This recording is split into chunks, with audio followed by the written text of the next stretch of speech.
السلام عليكم ورحمة الله وبركاته. هنا فيديو يمتاو بمولو شير ريبوست ديو تادرغوت انغدي لني ያሰባችሁ ለኔ የተጨነቃችሁ ለኔ ያለቀሳችሁ ለኔ የጸለያችሁ ለኔ ዱዓ አድርጋችሁ በሙሉ ከልብ አመሰግናለሁ።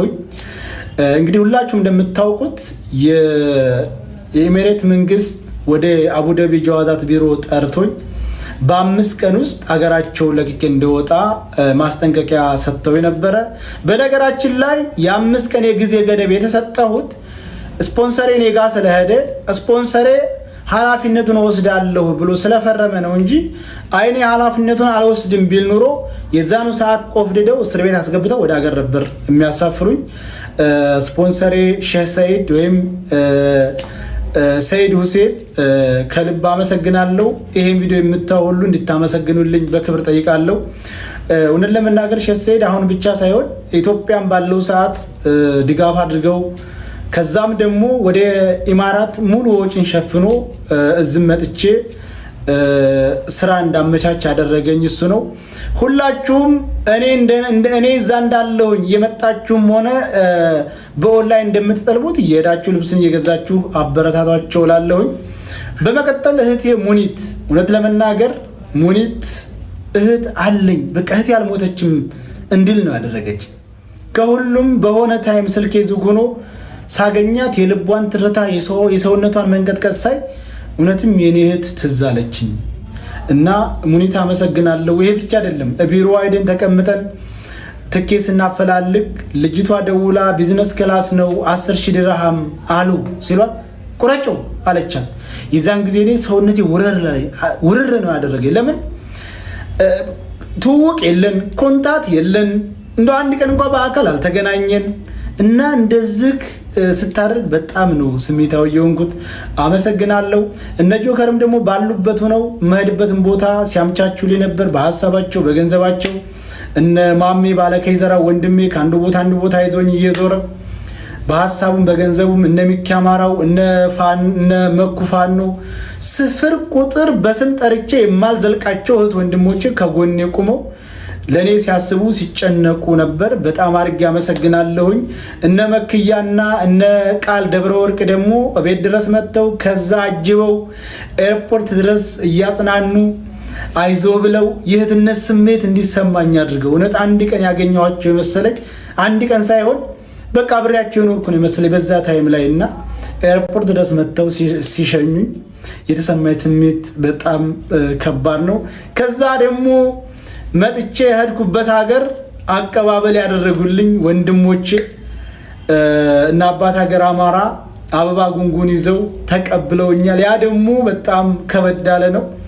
ሁሉንም አመሰግናለሁኝ። ከዛ በኋላ ደግሞ ሌላው ሰርፕራይዝ ጋሽ ወርቁ አይተነው ሂደ በምትኖርበት ቦታ ላይ አጥናና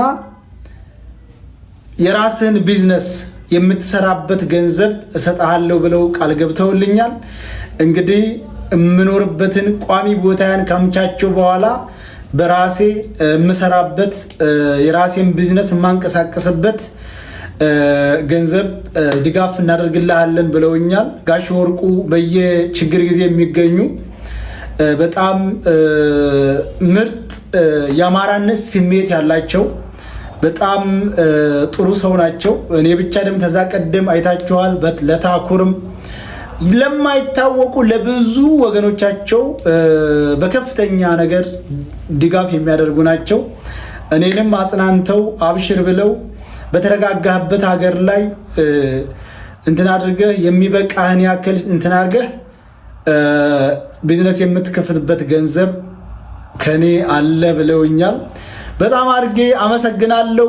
በእኔ ጉዳይ የተሳተፋችሁ በሙሉ ፈጣሪ ጨምሮ ጨማምሮ ከክፉ ነገር ይጠብቃችሁ። እንግዲህ አንድ ክፉ አይመጣም ከኋላው ኸይር የያዘ ቢሆን እንጂ የሚለው ቃላት የኔን ችግር ይገልጣል። ሁለተኛ አንዳንድ ቪዲዮዎች አይቻለሁ። እዛ ሄዶ የፖለቲካ ጥገኝነት ሊጠይቅ ምናምን። እኔ ፖለቲከኛ አይደለሁም። ኛውም ሀገር ሄጄ የፖለቲከኛ ጥገኝነት አልጠይቅም። እኔ ኢትዮጵያዊ ነኝ። በኢትዮጵያዊነቴ የምኮራ አማራ ነኝ። ስለዚህ እኔ ሰርቼ የምኖር ነኝ። ስለዚህ የትኛውም ሀገር ሄጄ የፖለቲካ ጥገኝነት የምጠይቅ አይደለሁም። ፓስፖርቴ ኢትዮጵያዊ ነው። እኔ ኢትዮጵያዊ ነኝ። እኔ ፖለቲከኛም አይደለሁ። ከየትኛው ፖለቲካ አካል ጋር ግንኙነት የለኝም። እንደ አንድ ኢትዮጵያዊ እንደ አንድ ሰብአዊ እንደሚሰማው ልጅ ለእህታችን ፍትህ ጠይቄያለሁኝ። እንግዲህ ፍትህ ስጠይቅ 60,000 ሰው 50,000 ሰው ተከታትሎኛል። ስሜታዊ ሆነንም አንዳንድ ቃሎችን ተጠቅመናል። ከዛ ውጪ እኔ የትኛውን ሀገር ሄጄ የፖለቲካ ጥገኝነት የምጠይቅ አይደለሁም። ከፈለግኩ ነገ ኢትዮጵያ ሄዳለሁ። ምንም አይነት ወንጀለኛ አይደለሁም። ምንም አይነት ከመንግስት ጋር ንክኪነት ያለው ነገር አላራመድኩም። ስለዚህ አንዳንድ ሰዎች ሲቀደዱ ስላየው ነው እዛ ሄዶ የፖለቲካ ጥገኝነት ጠይቅ አልጠይቅም። እኔ ኢትዮጵያዊ ነኝ። ፓስፖርቴም ኢትዮጵያዊ ነው። ስለዚህ ከፈለግኩኝ ነገር ኢትዮጵያ እገባለሁ ከፈለግኩኝ። ምክንያቱም ምንም አይነት እኔ ወንጀለኛ አይደለሁም ወይንም ደግሞ ፖለቲከኛም አይደለሁም። ስለዚህ እኔ አሁን አልሐምዱሊላህ አሁን ደህና ቦታ ነው ያለሁት። አሁን ደግሞ አምቻቼ ቋሚ ወደምኖርበት ሀገር እሄዳለሁኝ። እዛ ከርኩ ደግሞ ጋሽ ወርቁ ቃል እንደገቡልኝ መሰረት የራሴን ቢዝነስ ከፍቼ እንቀሳቀሳለሁኝ። ሁላችሁም ተጎኔ ስለሆናችሁ አመሰግናለሁ። ለሚቀጥለውም ተጎኔ እንድትሆኑ በክብር ጠይቃለሁ። ሰላም አለይኩም።